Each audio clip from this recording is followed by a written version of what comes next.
There's a moment every man never forgets, the moment he looks in the mirror and realizes he has turned into a beggar for affection. Not because he's weak, but because he's been lulled to sleep by sweet lies, by the invisible grip of a woman who knows how to manipulate emotions. For so long, he thought he was in love. But the truth is, he was being owned. And then one day, when he goes silent, when he stops texting, stops waiting, stops kneeling in those invisible battles, that's the moment her mask begins to fall. The brutal reality society never tells men is this: women don't fear losing you because of love. They fear losing you because of power. When you pull your energy back, when you stop being the endless supplier to her ego, the entire game flips upside down. And you'll witness behaviors you never thought she was capable of. This isn't just a love story. This is a battlefield. And if you're sharp enough, steady enough, you'll see her downfall is the rebirth of you. When a woman realizes she's truly lost you, her first reaction isn't usually tears, it's manufactured coldness. That whole "I don't care whatever" routine isn't proof of strength. It's camouflage for the panic gnawing at her inside. Freud once said that people use defense mechanisms to protect the ego from truths too painful to face. And indifference. That's the cheapest wall a woman can build. You'll hear phrases like, "He was never that important anyway," or "I'm fine, I'm happier now." But remember, real happiness doesn't need a press release, and it doesn't need an audience. If she's broadcasting it, it's not joy, it's performance. Like an alcoholic drinking alone while shouting, "I'm not addicted." But don't mistake this as simple self-defense. It's a psychological test. In a woman's brain, dopamine lights up when she gets attention, when she sees you react. She acts indifferent to check if you'll panic and chase. It's a fishing hook wrapped in apathy. If you bite, she knows the power is still hers. If you stay silent, the truth crushes her. She really has lost you. And when indifference fails, stage 2 begins the random tests. A late-night text out of nowhere. A suggestive Instagram story posted just to see if you'll watch. A mutual friend suddenly mentioning your name in passing. These aren't coincidences, they're probes. Every move is a radar searching for signals. And your silence, that's steel.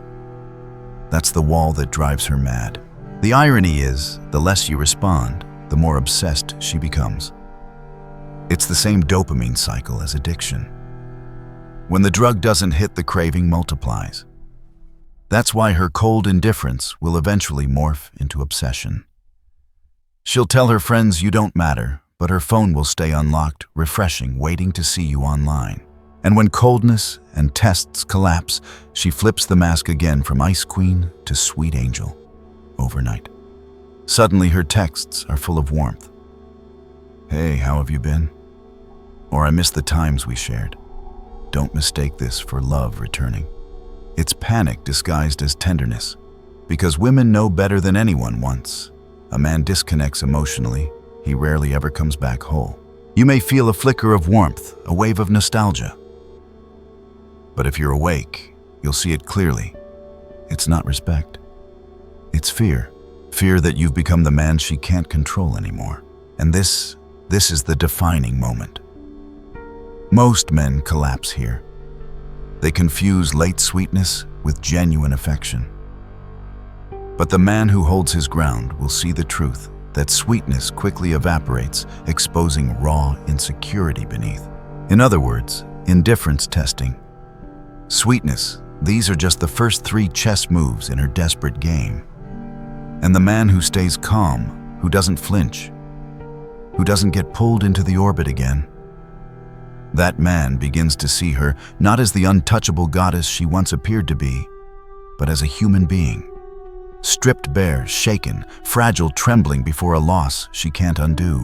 When the first 3 moves, fake indifference, random tests, sudden sweetness fail, the game escalates into a more elaborate stage, the illusion of happiness.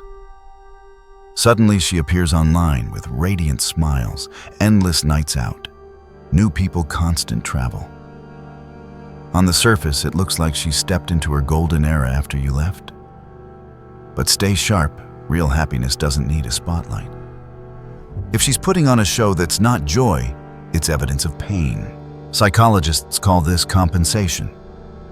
When someone feels hollow inside, they over-exaggerate on the outside. The louder she laughs on Instagram, the heavier her silence at night. It's like a drowning person screaming, "I can fly," while the water is already at her throat. And here's the trap. Most men fall right here.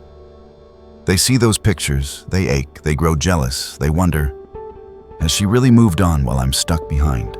But the truth is the opposite. She hasn't moved on, she's enslaved by obsession. Because if you no longer mattered, you wouldn't appear in her performances. When the "look how happy I am" act doesn't rattle you, she shifts to the guilt tactics. This is a direct strike at the male psyche, especially the men who once loved deeply. Texts like, "After everything we had, you can be this cold," or "I can't believe you let go so fast." On the surface, it feels like wounded love. In reality, it's a plea from her ego. Guilt is not about love. It's about pulling you back into your old role, the man who carried her emotions on his back. If you explain, defend, or even acknowledge, you've already surrendered ground. Because her whole strategy rests on one truth: she never feared losing your love. She feared losing control. And when guilt no longer works, she turns to indirect manipulation. Friends start telling you, she still talks about you. You notice vague captions, online messages that feel aimed at you, but never name you. These are breadcrumbs scattered deliberately to test your curiosity. Don't confuse them with connection. They're not attempts at closure. They're bait.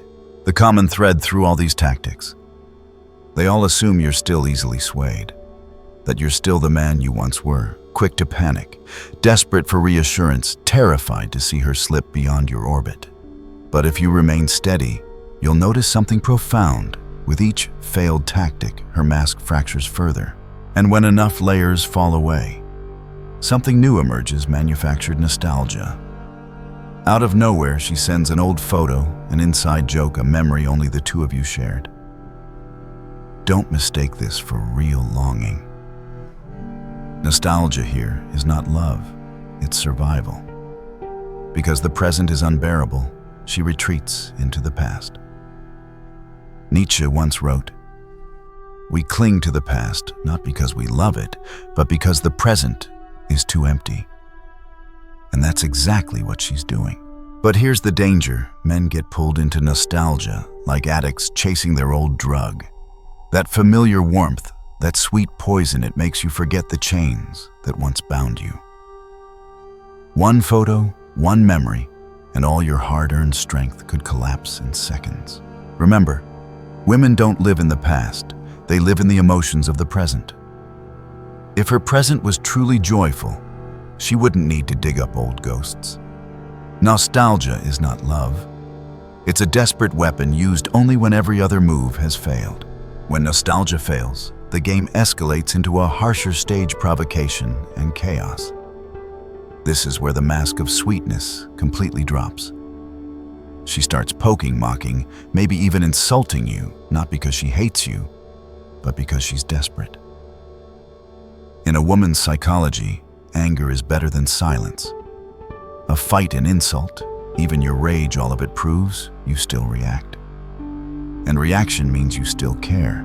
This taps into an ancient psychological mechanism where there's reaction, there's connection. She'll do whatever it takes to spark a response, from sugar-coated sarcasm to publicly comparing you with someone else. It's not honesty, it's strategy. The strategy of someone who no longer knows how to hold on. If your silence holds, she'll switch tactics. From provocation, she'll shift into sudden vulnerability. Out of nowhere, she opens up about her darkest fears, her hidden struggles, her secret pain. You'll hear phrases like, "I've never told anyone this, but..." For a man, especially one with a protective instinct, this is dangerous ground. But you must understand, vulnerability at this stage isn't intimacy. It's manipulation. A woman reveals weakness here, not to connect, but to pull you back in. If you rush in, you're back under her spell. The awakened man listens, feels compassion, but never surrenders his frame. Because he knows if she truly valued him, she wouldn't wait until he was gone to bare her soul. And when vulnerability fails, another mask appears: jealousy disguised as curiosity. She begins asking subtle questions. Are you seeing someone who's that girl you're always with? Or she lurks quietly on your social media, combing through every like and photo. The truth is brutal. Nothing terrifies a woman more than realizing she can be replaced. Jealousy activates the same brain regions as physical pain. That's why seeing you smile with another woman feels like being stabbed. And the irony is sharp: when she sees you thriving, admired, desired by others, her proud walls crumble instantly. From jealousy, she spirals into competition.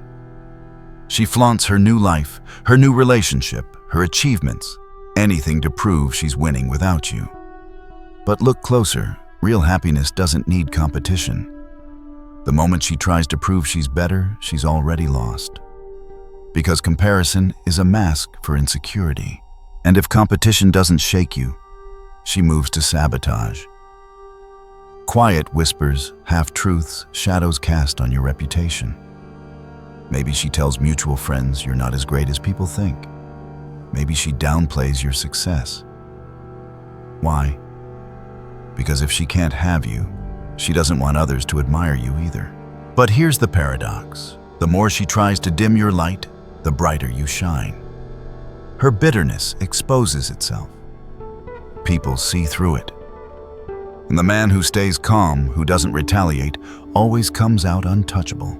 So from provocation to sudden weakness, to jealousy, to competition, to sabotage, it's all one desperate arc. And the deeper truth behind every move is this: you're no longer under her control. She doesn't know how to position herself in your story anymore. That's why her behavior swings between fire and ashes, attack and surrender. It's not strategy anymore, it's chaos.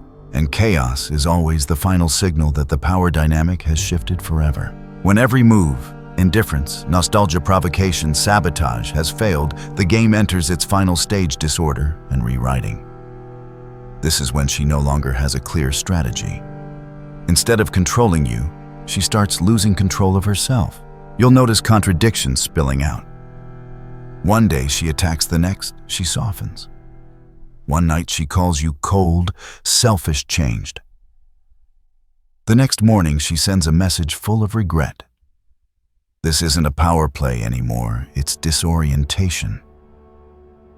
The old framework where she held the power is gone, and without it, she doesn't know who she is in your life anymore. One of the clearest signs is rewriting history. To protect her ego, she reshapes the narrative, sometimes to herself, sometimes out loud. She'll say, "You were never really that important," or "I was the one who tried, you didn't." None of this is about truth. It's her ego's survival mechanism. Because admitting she lost a man who detached, who grew, who evolved beyond her reach, that's too heavy a burden for her pride. From there, she turns to re-entry tactics. She doesn't have the courage to say, "I want you back."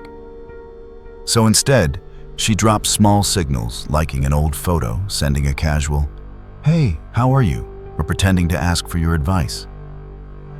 These gestures aren't about the content, they're about testing if the door is still open. If you respond even kindly, she feels her power isn't completely gone. But when even these signals fall flat, she drifts into silent longing. Outwardly, she may seem absent, but you'll sense it in the way she watches your stories, keeps tabs on your progress, lingers quietly in your orbit. For women, silence is often the hardest prison, because silence doesn't let them discharge their emotions. Silence locks them inside their own craving. And ironically, it's a prison she built herself. At a deeper level, this silent longing often transforms into respect laced with regret. No more accusations, no more tests. Just subtle body language when paths cross, or a distant look when she thinks you're not watching. This is when she realizes she once had access to a version of you she'll never touch again. Kierkegaard once wrote, "Man only truly desires what he realizes he can never have again." And for her, you're no longer just absent from her life, you've evolved beyond her frame of control. You're not just gone, you're untouchable. From that recognition, some women attempt false reconciliation. They suggest meeting just to talk or whisper, "What we had was real." But make no mistake, this isn't about healing. It's about reopening the door. Real closure doesn't come from coffee meetings or late-night texts. Real closure comes from silence. And when even reconciliation fails, she reaches the final state: submission to silence.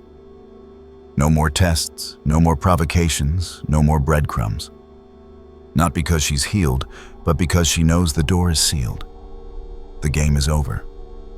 And she lost not just love, but power. This is the moment men must recognize the deepest truth. Victory never comes from revenge, or proving you're better, or chasing validation. Victory comes from calm. Because calm is the one thing she cannot shatter, the one weapon she cannot steal. In the end, you'll see the brutal but liberating truth. Everything she did, coldness tests, nostalgia, provocation, weakness, jealousy, silence, was never about love. It was always about power. She doesn't hurt because she lost you. She hurts because she lost the version of you she could once control. And this is the moment of awakening. When you no longer flinch at those games, you realize the scariest thing was never losing a woman. The scariest thing was losing yourself. For years, you believed love was the oxygen you needed to survive. But the truth is, what you need is strength, inner peace, and control over yourself. When you have those, love, if it's real, will come naturally. And if it doesn't, you're still a mountain no one can move. Yes, it hurts to face this truth. It hurts to count the years wasted, to feel the scars you carry. But pain, when embraced, becomes light. It tears you away from illusions and returns you to reality. You weren't born to orbit around someone else. You were born to stand tall, to be the center of your own universe. And if you've made it this far, it means you're different now. You're no longer asleep, lulled by sweet lies. You are awake. And this world desperately needs more awake men. So if you see yourself in these words, don't keep them to yourself. Share them with a brother who's still lost, so he doesn't have to kneel inside invisible games. Subscribe to this channel not as a fan, but as an ally. Together we build a brotherhood of men who no longer live in illusions, but in truth, in honor, in strength.